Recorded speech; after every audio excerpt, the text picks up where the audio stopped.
Sur les fuites sorties dans la presse, le chef de l'État pourrait donc décider d'un prolongement du confinement, peut-être jusqu'à la mi-mai, et peut-être également de la fermeture des écoles jusqu'en septembre. Est-ce que vous y êtes favorable? Qu'est-ce que vous attendez exactement du discours ce soir d'Emmanuel Macron? Ce qu'on attend, c'est une vision stratégique, c'est savoir vers où on va et comment on y va. C'est-à-dire que la question des masques, la question des tests, la question de la planification sanitaire est une question cruciale. Et déjà, nous avons déposé avec la France Insoumise une proposition de nationalisation des entreprises qui sont stratégiques pour cette planification sanitaire, notamment je pense à Luxfer, je pense aussi à Pharma, qui fabrique des médicaments, qui fabrique des bouteilles d'oxygène dont on sait qu'on a besoin. Et comment est-ce qu'on va organiser la production pour sortir de cette crise? Parce qu'il faut bien se rendre compte que sans masque, sans test, à grande échelle, pour une grande masse, ce n'est pas possible. Donc il va falloir répondre à ces questions-là, qui sont des questions pratiques. On ne veut pas de grands discours, on veut de l'action. Lors de l'un de ses discours, Emmanuel Macron a dit que ce n'est pas le moment de faire des polémiques. Vous qui critiquez sa gestion de crise à la France Insoumise, qu'est-ce que vous lui répondez? Ce n'est pas une question de polémique. Monsieur Macron prend des décisions politiques. Et nous, en tant que politiques, nous sommes là justement pour les discuter. Et ce n'est pas une question d'opposition arbitraire pour s'opposer, c'est une question de vision. Aujourd'hui, nous ne sommes pas en guerre, nous sommes en crise. Et en tant que crise, nous devons avoir les moyens justement de réfléchir à l'organisation politique que prend le pays. Et cette organisation politique, elle n'est pas divine, elle se critique et elle se construit. Et nous sommes là justement pour dire, faisons des propositions politiques, organisons-nous. C'est ça que nous faisons. Nous faisons des propositions très concrètes. La nationalisation dont je viens de vous parler en est une, mais nous en avons d'autres. Et également pouvoir organiser le déconfinement, parce que derrière, il n'y a pas que le confinement, il y a aussi la vision du monde d'après qui se pose. Et ce monde d'après, on voit bien que certains au gouvernement le préparent déjà. Et la façon dont ils le préparent ne nous plaise pas. Par exemple, quand on a le MEDEF ou la secrétaire d'État à l'économie qui déjà laboure les esprits en disant vous allez travailler plus et vous allez faire des efforts et vous allez vous asseoir sur les congés payés ou sur les jours fériés, etc., ce n'est pas une vision qui nous contente et que nous pouvons accepter.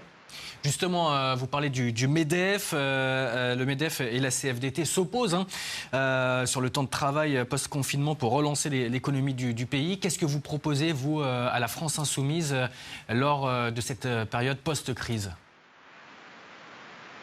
Ce qu'on voit, c'est qu'ils demandent aux Français de faire des efforts. Toujours aux mêmes de faire des efforts.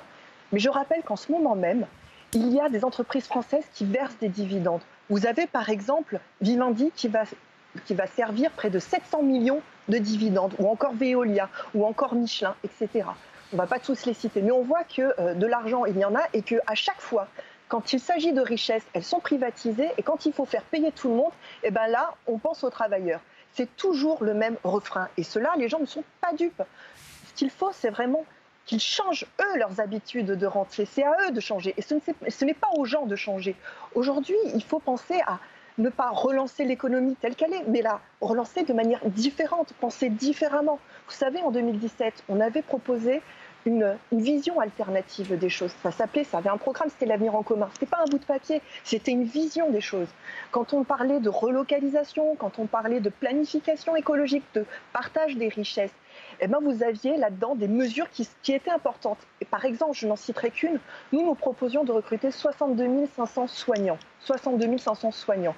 Et c'était pour un coût de 3 milliards. 3 milliards, eux, s'en sont servis pour supprimer l'ISF. Nous, on s'en serait servi pour donner plus de soignants aux gens. Et on voit bien que ça, on en manque cruellement aujourd'hui. Donc vous voyez bien qu'il y a deux visions qui s'affrontent. Il y a leur vision à eux, qui est toujours le libéralisme et de toujours mettre à profit et de capter les richesses pour le 1%. Nous pensons que c'est en mettant dans les richesses dans le 99% qu'on pourra s'en sortir, en mettant en avant les biens communs, les services publics, etc. Vous parlez de deux visions différentes. Damien Abad, le président du groupe Les Républicains à l'Assemblée nationale, souhaite créer une commission d'enquête à l'automne pour tirer les leçons de la crise du coronavirus. Vous également critiquez le gouvernement sur la gestion de crise. On a l'impression finalement, malgré ces deux visions opposées, que la droite et la gauche sont au diapason pour critiquer l'action gouvernementale. Oui, alors je mets quand même au défi certaines personnes de critiquer une action qu'ils, il y a quelques années, soutenaient largement. Je rappelle que la suppression des lits dans les hôpitaux, ça date pas d'hier. Et on a même la Commission européenne qui a demandé près de 63 fois quand même aux États de réduire leurs dépenses de santé. Donc il faut quand même se garder de nouveaux convertis qui tout d'un seul coup, peut-être par opportunisme, remarquent les erreurs qu'ils ont faites. Mais en attendant, si vraiment ils sont conscients des erreurs, s'ils sont conscients de la faillite du système qui nous mène dans cette situation-là, alors je leur invite déjà à regarder l'avenir en commun et puis surtout à réfléchir à une autre vision de l'économie. Une vision de l'économie qui nous met, comme je l'ai dit, dans une planification. Parce que les gens se voient bien que l'intérêt aujourd'hui, ce n'est pas de construire des voitures, ce n'est pas de relancer le transport aérien. Aujourd'hui, c'est de relancer ce qui compte vraiment. Ce qui compte vraiment, on le voit. Ce sont ces soignants, ce sont ces postiers, ce sont ces cheminots, ce sont les enseignants, etc.